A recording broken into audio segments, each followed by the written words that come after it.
अब एक क्षणको लागि यस्तो सोच्नु होला कि मेरो सासै मेरो संसार हो, मेरो जुन चाहिँ ब्रेथ, जुन चाहिँ मैले सास तानिरहेको छु, सास छोडिरहेको छु, अहिले एक क्षणको लागि everything, my breath is everything. मनलाई एकाग्र राख्ने एउटा कुरा हो भने फेरि मन चञ्चल भागेर जाँदाखेरि यसलाई नोटिस गर्नु फेरि अर्को कुरा छ। दुईटै भेरी इम्पोर्टेन्ट रोल छ यता तपाईँको मेडिटेसनमा। अब सबभन्दा ठुलो भनेको प्रब्लम, स्टुडेन्टको प्रब्लम भनेको स्ट्रेस। आज तपाईँले स्ट्रेस, मलाई स्ट्रेस छ, स्ट्रेस धेरै भएर भोलि डिप्रेसन हुन्छ। डिप्रेसन भइसकेपछि अलिक धेरै राम्रो नकारात्मक सोचहरू, नेगेटिभ सोचहरू, what is meaning of my life, होइन म के गरिरहेको छु, अब जिन्दगीको मतलबै छैन, मेरो बुवाले यस्तो गरेको, आमाले होइन, मेरो मेरो मेरो साथीहरूले पनि मलाई धोका दिइरहेछ, मेरो बोयफ्रेन्डले पनि धोका, गर्लफ्रेन्डले पनि धोका, होइन। अब मैले त टिनेजमा के हुन्छ भन्दाखेरि मान्छेको धेरै टु मच सेल्फ फोकस हुन्छ, बुझ्नु होइन, सेल्फ फोकस भने सेल्फ फोकसमा मलाई सानो पिपल छ होइन, संसारको मान्छे त्यो पिपललाई पो हेरिरहेको छ भन्ने हुन्छ त्यस्तो। स्ट्रेस भनेको एक्जाम्पलको लागि जस्तो कि मैले 10 किलो चामल उठाएँ होइन, यो स्ट्रेस हुन्छ, मेरो शरीरले स्ट्रेस हुन्छ, स्ट्रेस हुँदैन। मैले 20 केजी चामल बोक्ने अनि 20 केजी चामल मेरो माथि राखेँ, मलाई स्ट्रेस हुन्छ, अलिअलि हुन्छ, धेरै हुँदैन। अब मेरो माथि 100 केजी चामलको जुन चाहिँ हुन्छ नि, के भन्छ, बोरालाई राख्यो भने मलाई के हुन्छ, स्ट्रेस, शरीरले स्ट्रेस हुन्छ, बुझ्दैन। म हिँड्नु सक्छु भने मेरो मेरो अब होइन शरीरले काम गर्नु छोड्छ, किन भन्दाखेरि मैले शरीरभन्दा बढी के गरिरहेको छु, मैले भारी हुन्छ नि बोकिरहेको छु, वेट।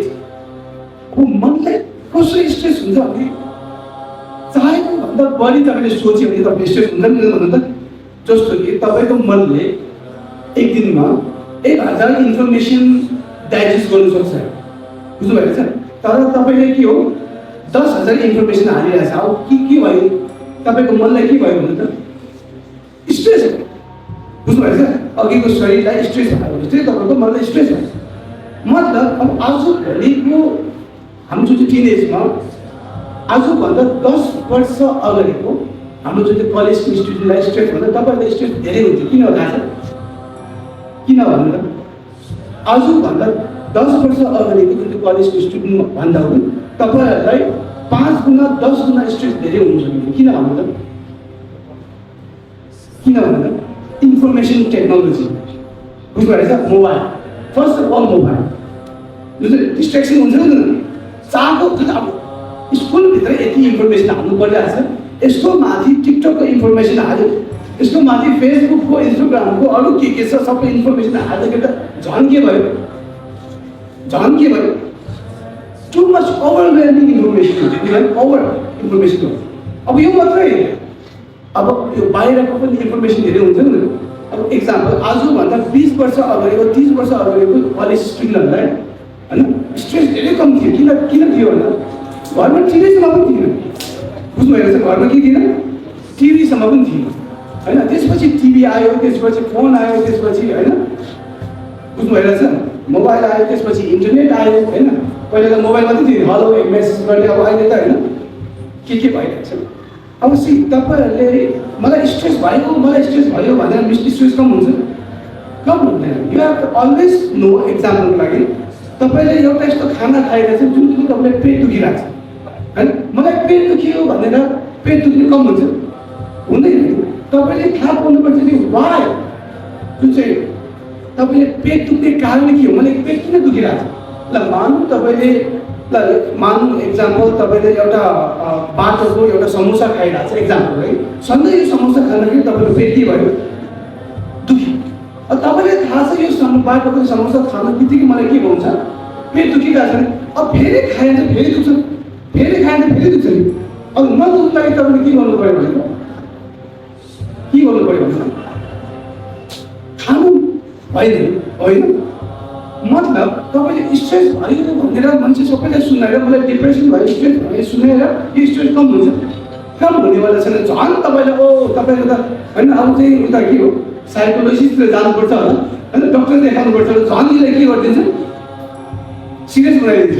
कुरा बुझ्नु भइरहेछ तपाईँले, तपाईँले सधैँ स्ट्रेस भयो डिप्रेसन भयो भनेर बस्ने कारण किन भइरहेको छ र बुझ्नु भएको छ कारण भन्दाखेरि इन्फर्मेसनको ओभरलोड भइरहेको के भइरहेछ इन्फर्मेसनको ओभरलोड भइरहेछ तपाईँले दुईवटा काम गर्नुपर्छ यसलाई राम्रो सुन्नु होला है चाहे अब एउटा कुरा जब स्ट्रेस हुन्छ मान्छेले के हुन्छ दाजु तपाईँले के हुन्छ दाजु जब मान्छेले रिस उठ्छ नि जब रिस उठ्दाखेरि के गर्छ मान्छेले भन्नु त डिसिसन राइट डिसिसन लिनु सक्छ कि रङ डिसिसन लिन्छ रङ डिसिसन लिन्छ किन भन्नु